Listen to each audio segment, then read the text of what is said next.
Hello, everyone, and thank you for joining me. My name is Lara Uhl. Today, I will be providing a presentation on disaster preparedness planning in a skilled nursing facility. This is a final project in Nursing 674 Healthcare Delivery System for Miami University here in Ohio. Gabriel House, a tragedy that should never have happened. Fall River, Massachusetts, July 13th, 2025 at 9:50 p.m., flames erupted inside the Gabriel House assisted living facility. 10 elderly residents lost their lives. Some were trapped behind screened-in window AC units and could not be rescued. There were over 30 people injured in all, including 6 firefighters. There were only 2 staff members that were on duty for the 70 residents. There were no fire drills, no evacuation plans, and no training. This was not an unpredictable act of nature. It was a failure of preparedness, and it could happen again. So I ask you this question: is your facility prepared? Now up above there is a picture that is Alter Care Landfair. It is an 84-bed skilled nursing facility located in Lancaster, Ohio. Mr. Patrick Cullinan is the facility administrator. Mr. Cullinan provided answers regarding the facility's disaster preparedness planning on July 15th, 2025 in an in-person interview. Below is a list of questions that Mr. Cullinan was asked and answered. For time's sakes, here's a list of the questions for you to review, but I'm not going to be reading each one of those, but they are there provided. And again, this is the remainder of the questions.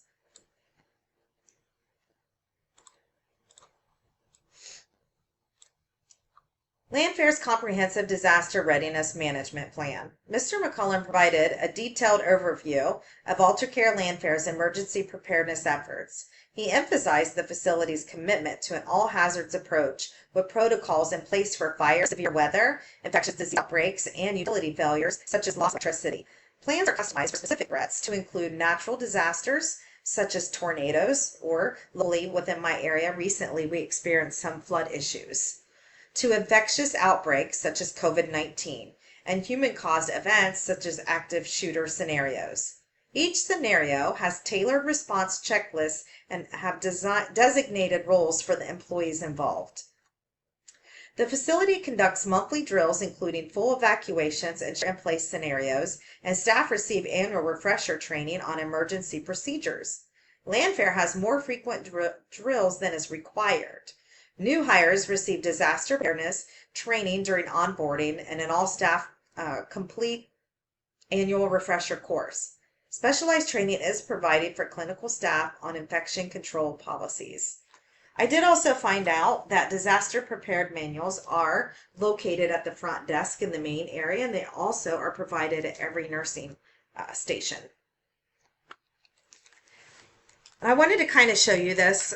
We received this at the beginning of our employment. It is a laminated, I'm trying to move it within view, a laminated color-coded card that remains on your badge reel, and it does have the color codes here listed that Landfair uses for emergency response, such as code red, which is fire emergency, code green is severe weather, and these are called out on the overhead system when an emergency occurs to keep staff aware of what's going on as well as residents.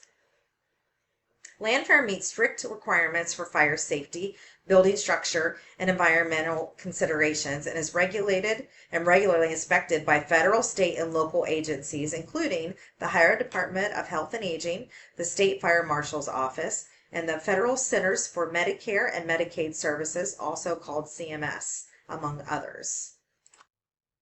Coordination does occur with local fire department and emergency management agencies within the community. This is a priority, and the facility participates in regional planning exercises.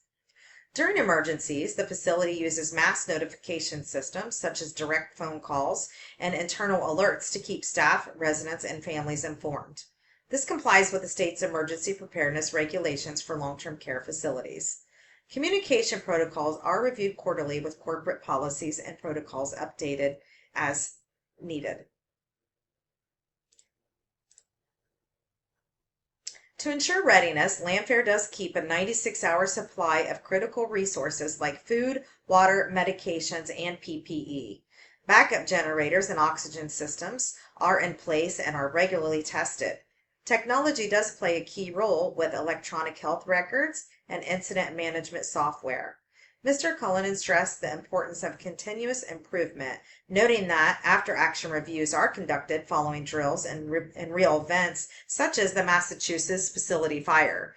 These reviews inform updates to protocols and training. Effectiveness metrics. Key indicators include response time, staff compliance rates, and resident safety outcomes and communication efficiency. Mental health support is a priority with Landfair. They have on-site counseling and peer support available for both residents and staff. Families are actively engaged in the recovery process through meetings and communication channels. Looking ahead in the future, Mr. Cullinan shared plans to adopt innovative technologies, including an AI-driven risk assessment for the facility, smart sensors, and expanded telehealth services. Lessons from the COVID-19 pandemic have shaped a more resilient and adaptive preparedness strategy.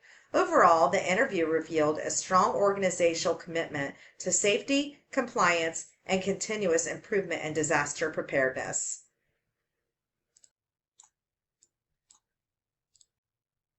Next, taking a look at some of the categories and some of the things that make up Landfair's robust emergency preparedness plan, I took some of those and I compared them to the standards of excellence.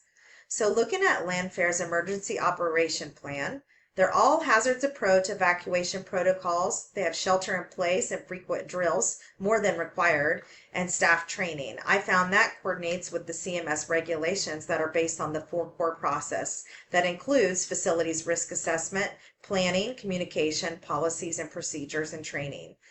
Landfair then, in my opinion, meets the core standards in regards to standards of excellence. Next, I move on to coordination with external agencies. Landfair has collaboration with local emergency management, law enforcement, and fire departments, as well as the state fire marshal. Support through local fire departments provides annual assistance to review fire evacuation plans and staff training to enhance staff preparedness in wake of disasters. I found that this is well aligned and collaborated with these external agencies, as well as meeting state and federal regulations, that it does, Landfair meets the core standards. For resource management, Landfair does keep a 96-hour supply of essentials such as backup, as named before, with food, water, medication, and backup generators and oxygen reserves. The state requires the facilities to incorporate subsistence needs to include these things such as food, water, medical, and pharmaceutical supplies, as mentioned, and plan for duration and qualities. I do find strong evidence that Landfair does meet the assessment and meet the core standards in regards to standards of excellence with this category as well. AlterCare Landfair demonstrates a high level of compliance with national standards for disaster preparedness in long-term care settings. The facility excels in areas such as scenario-based planning, staff training and drills, resource readiness, and mental health support. Opportunities for enhancement. More frequent staff meetings about disaster preparedness and small informal unit-based huddles could apply individuality and group communication based on unit preparedness. This could also incorporate floor staff key members into regional planning exercises within the community.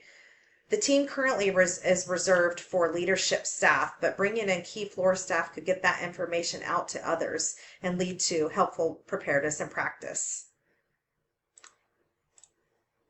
So in conclusion, the tragedy in Fall River should be more than a policy wake-up call. It should be a moral reckoning. When we talk about disaster preparedness in long-term care facilities, we're not just talking about exit routes and evacuation plans.